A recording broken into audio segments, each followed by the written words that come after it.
ओशो कहानियां सत्य की वीणा। एक सन्यासी ईश्वर की खोज में निकला हुआ था और एक आश्रम में जाकर ठहरा। 15 दिन तक उस आश्रम में रहा, फिर ऊब गया। उस आश्रम का जो बूढ़ा गुरु था वह कुछ थोड़ी सी बातें जानता था, रोज उन्हीं को दोहरा देता था। फिर उस युवा सन्यासी ने सोचा, यह गुरु मेरे योग्य नहीं है, मैं कहीं और जाऊं। यहाँ तो थोड़ी सी बातें हैं, उन्हीं का दोहराना है। कल सुबह छोड़ दूंगा इस आश्रम को, यह जगह मेरे लायक नहीं। लेकिन उसी रात एक घटना घट गई कि फिर उस युवा सन्यासी ने जीवन भर वो आश्रम नहीं छोड़ा। क्या हो गया? रात एक और सन्यासी मेहमान हुआ। रात आश्रम के सारे मित्र इकट्ठे हुए, सारे सन्यासी इकट्ठे हुए उस नए सन्यासी से बातचीत सुनने।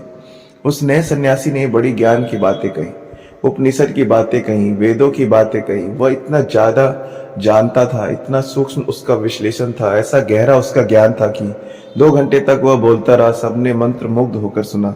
फिर उस युवा सन्यासी के मन में हुआ, गुरु तो ऐसा हो, इससे कुछ सीखने को मिल सकता है। एक वह गुरु है, वह चुपचाप बैठा है, उसे कुछ भी नहीं पता। अभी सुनकर उस बूढ़े के मन में बड़ा दुख होता होगा, पश्चाताप होता होगा, ग्लानि होती होगी कि मैंने कुछ न जाना और यह अजनबी सन्यासी बहुत कुछ जानता है। युवा सन्यासी ने यह सोचा कि आज वह बूढ़ा गुरु अपने दिल में बहुत बहुत दुखी हीन भाव अनुभव करता होगा। तभी उस आए हुए सन्यासी ने बात बंद की और बूढ़े गुरु से पूछा कि आपको मेरी बातें कैसी लगी।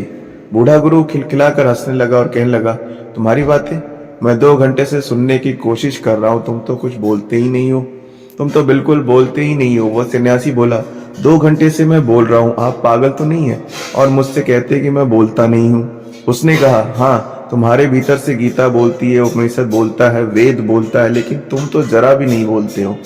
तुमने इतनी देर में एक शब्द भी नहीं बोला, एक शब्द तुम नहीं बोले, सब सीखा हुआ बोले, सब याद किया हुआ बोले, जाना हुआ एक शब्द तुमने नहीं बोला। इसलिए मैं कहता हूं कि तुम कुछ भी नहीं बोलते हो, तुम्हारे भीतर से किताबें बोलती हैं। एक ज्ञान है जो उधार है, जो हम सीख लेते हैं। ऐसे ज्ञान से जीवन में सत्य को कभी नहीं जाना जा सकता।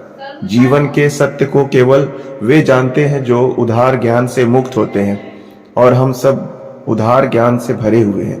हमें ईश्वर के संबंध में पता है, और ईश्वर के संबंध में हमें क्या पता होगा जब हमें अपने संबंध में नहीं पता।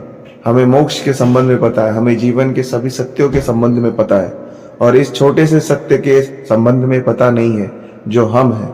अपने ही संबंध में जिन्हें पता नहीं, उनके ज्ञान का क्या मूल्य हो सकता है। लेकिन हम ऐसा ही ज्ञान इकट्ठा किए हुए हैं, और इसी ज्ञान को ज्ञान समझकर जी लेते हैं और नष्ट हो जाते हैं। आदमी अज्ञान में पैदा होता है और मिथ्या ज्ञान में मर जाता है। ज्ञान उपलब्धि नहीं हो पाता। दुनिया में 2 तरह के लोग हैं, एक अज्ञानी और एक ऐसे अज्ञानी जिन्हें ज्ञानी होने का भ्रम है। तीसरी तरह का आदमी मुश्किल से कभी कभी जन्मता है, लेकिन जब तक कोई तीसरी तरह का आदमी न बन जाए तब तक उसकी जिंदगी में न सुख होता है न शांति होती है। क्योंकि जहां सत्य नहीं है वहां सुख असंभव है।